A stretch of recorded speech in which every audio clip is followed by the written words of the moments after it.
Então, pessoal, uma boa tarde, boa noite, bom dia. Tá? Dando consequência às nossas aberturas de caixas pretas, hoje vamos trabalhar com as válvulas direcionais nos circuitos hidráulicos, tá bom? O que eu vou abordar, qual é o nosso objetivo de vocês aqui?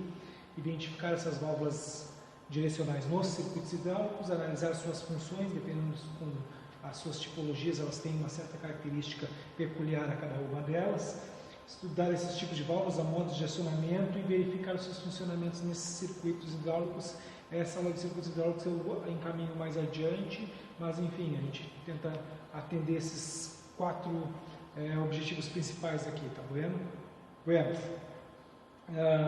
Falar um pouquinho como separei essa aula, tá? Essa aula eu separei em umas questões de generalidades, para a gente ver o que tem em comum em todas essas válvulas, quais os tipos de atuadores que essas válvulas podem ter, ou seja, que tipo de acionamento essa válvula pode ter e como isso é representado na simbologia, quais são os tipos e quais principalmente os tipos de centro quando a gente está com válvulas com 3 posições. A gente vai avançando dentro dessa coluna vertebral aí da nossa aula, tá vendo?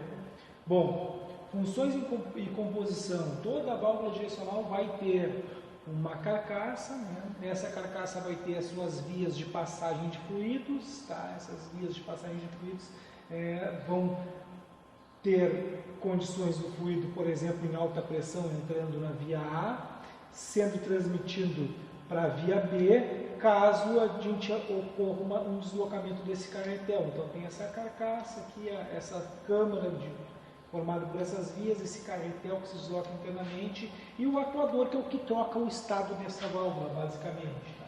Então, aqui um exemplo de uma válvula em corte aqui, tá vendo? Então, que a gente consegue verificar, essa válvula tem um acionamento, vou trabalhar com ele mais adiante, mas com acionamento por solenoide.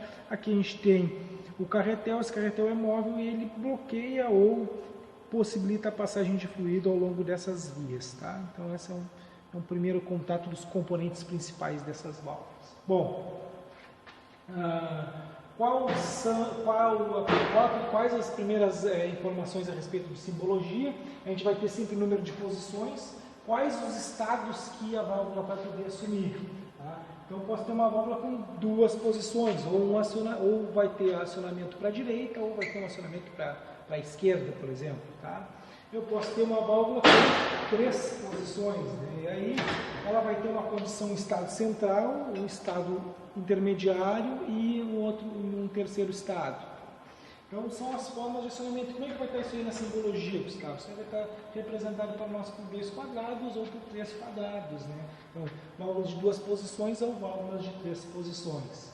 Bom, quanto aos atuadores, como é que são esses atuadores? Esses atuadores podem ter diversas formas, né? Então, esse atuador pode ser manual, né? Uma alavanca, um atuador manual, tá? Pode ter um acionamento por piloto, por solenoide, como eu tinha mostrado anteriormente aqui, ou seja, aplica uma tensão, essa tensão elétrica se transforma dentro do circuito magnético numa força de atração, uma força magnetomotriz de atração, uma força eletromagnetomotriz, e ela funciona como um ímã e ele vai trocar o estado dependendo da tensão sendo aplicada sobre esses solenoides. Boas. Como disse, a gente tem outras formas de acionamento, como a gente chama de acionamento mecânico aqui, né? Então, pode, por exemplo, em vez de ter um acionamento por alavanca, pode ser um acionamento por botão, bastante utilizado nos fins de curso dos sistemas. Então, aqui eu tenho um exemplo do botão, chega no final de curso, ele atua esse botão e troca o estado da válvula. Tá? Então, essas são algumas características desse sistema. Buenas. Os atuadores manuais são os mais utilizados, aparecem muito em hidráulica móvel, né? Aqueles caminhões guindastes, lá tem um operador manualmente atuando sobre as palancas para fazer o deslocamento dos cilindros. Por câmbio ou por rolete, então é um atuador mecânico também, então tem a passagem lá de determinada haste, chegando no final de curso, trocando o estado dessa válvula. A gente tem o atuador hidráulico ou pneumático, então eu posso ter uma válvula com comando hidráulico ou pneumático, eu vou ter uma câmara aqui recebendo uma pressão de controle, né, uma pressão de comandos sobre uma outra pressão de acionamento. Posso ter essas características, é uma outra forma de acionamento. Tá? E posso ter o acionamento, como eu falei para vocês, por solenoide, né, que a gente tem basicamente a aplicação de tensão elétrica, geração de força eletromagnética. Essa força eletromagnética faz com que ocorra um deslocamento do carretel dentro dessas vias. Bom, pino de trava, pino de entente, ele aparece muitas vezes para garantir com que a válvula não troque de estado, tá? Então rebaixa ali no próprio acionamento, então eu tenho garantia que ele não vai trocar o estado, vai ter uma trava ali que vai evitar com que ele troque o estado, né? Parece para nós dessa forma aqui. Tá? Então, quanto ao número de vias, ou seja, o número de vias é as conexões que a gente vai ter nessa válvula. Posso ter válvulas de 2 vias, de 4 vias, de 3 vias, de 5 vias e assim por diante. Tá? Então eu tenho vias que podem ser vias de passagem, ou seja, aquelas que possibilitam uma passagem de fluido, né, abertas, ou posso ter vias de bloqueio, aquelas que não possibilitam a passagem de escoamento entre os dois pontos. E aí eu posso começar a misturar ambas, né, uma via de bloqueio, que quando trocar o estado pode ser via de passagem. Então a gente pode ter a junção de ambas as conexões, né, e a gente chega a 4 vias numa conexão como essa. Bom, avançando ainda a questão das vias, tem a posição normal da válvula. Então, qual é aquela posição normal que a gente chama? É aquela posição que no estado inicial a válvula se encontra. Essa posição pode ser, por exemplo, normalmente fechada, ou seja, não há condução de escoamento da via de pressão para a via de utilização A, ou normalmente aberta, ou seja, há uma conexão de escoamento da linha de pressão para a linha de utilização A. Bom, revisando então o tipo de especificação das válvulas. Tá?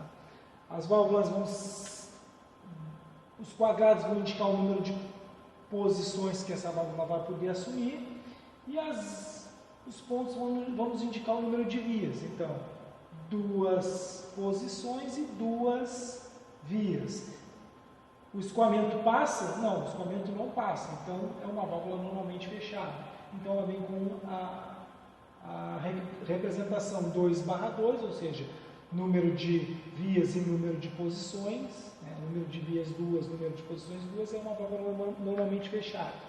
Aqui ao lado a gente tem um exemplo de uma válvula 3/2 NF. Por que 3/2 NF? Ela tem linha de pressão, linha de tanque, e conexão de utilização. Então, são 3 vias e um quadrado e um segundo quadrado, ou seja, 2 posições. Então, 3/2 normalmente fechado. Tá? E assim por diante. Normalmente fechada por quê? Porque a linha de pressão ela não tem continuação lá para a via de utilização A. Aqui eu tenho uma 3/2, só que normalmente aberta. Então, eu tenho a linha de pressão e eu verifico que a minha seta está indicando a passagem, a conexão da linha de pressão para a linha de utilização A. Buenas. Tipo de válvulas do circuito que vai influenciar. Um exemplo de válvula tipo 3/2 normalmente fechada. Né? Então, a posição normal indica que elas estão desconectadas. Quando acionada, pressurizará a linha de utilização A, ou seja, haverá uma troca de estado.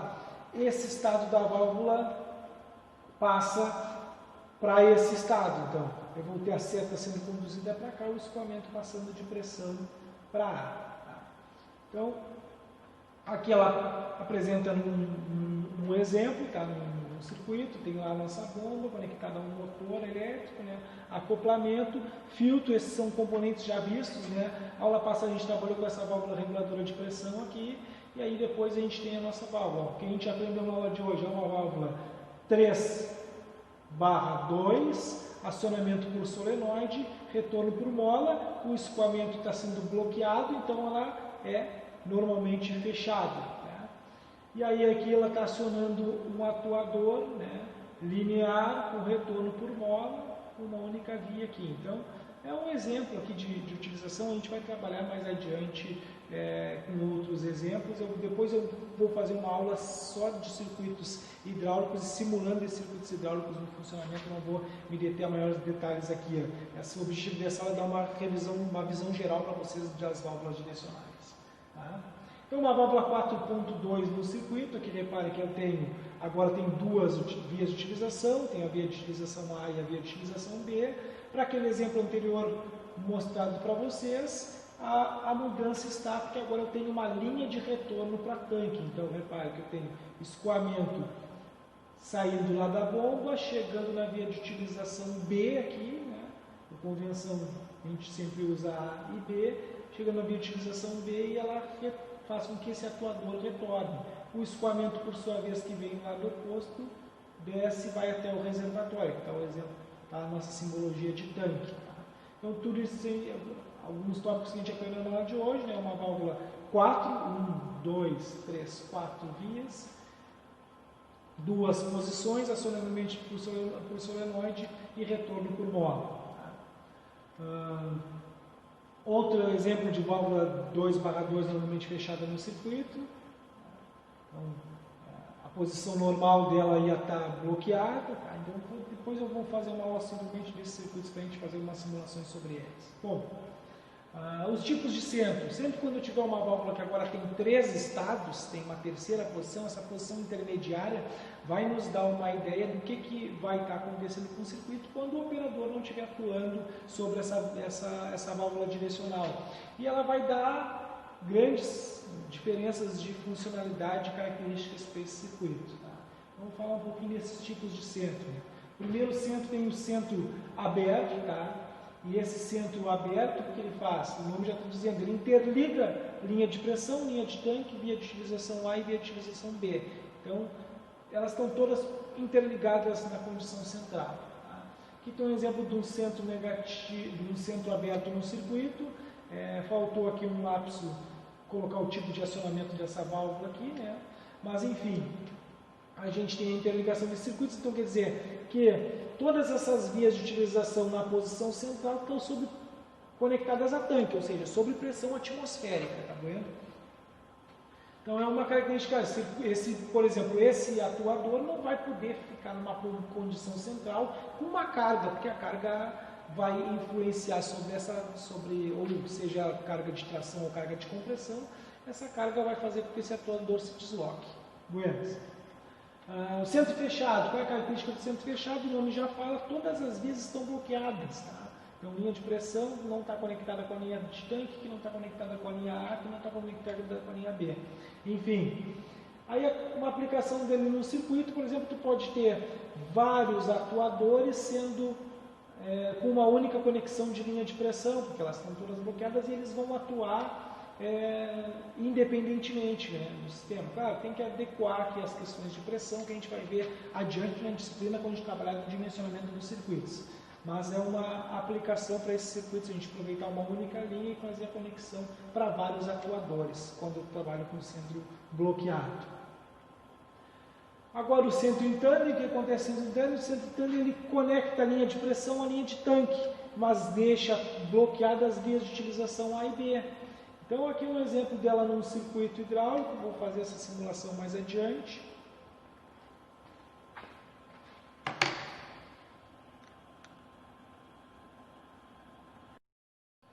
Então falando sobre o centro interno, né? O centro interno ele conecta a linha de pressão à linha de tanque, tá? E deixa bloqueadas as vias de utilização e as vias de utilização tanto A quanto B. Tá?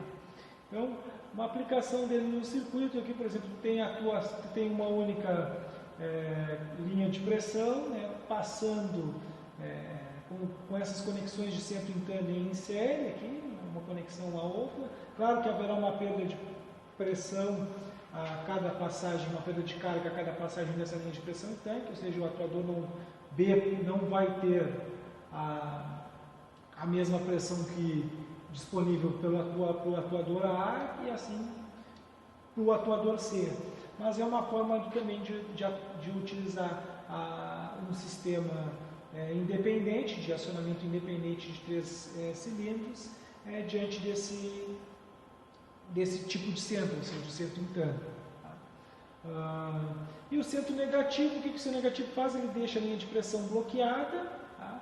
E interliga A a B com o tanque, né? Então, na realidade, a vantagem dele é ter uma facilidade de deslocamento do carretel, né? Então, não tem a presença de um calço hidráulico, porque tem uma interligação de A com B com o tanque, tem A e B praticamente com pressão atmosférica, tá? E se tu precisar de uma carga que exija força nesse cilindro, tu pode utilizar uma válvula de retenção, que a gente trabalha na próxima aula, mas eu trouxe aqui um circuito mais ou menos com esse propósito, tá? Então uma válvula direcional aqui, e a gente tem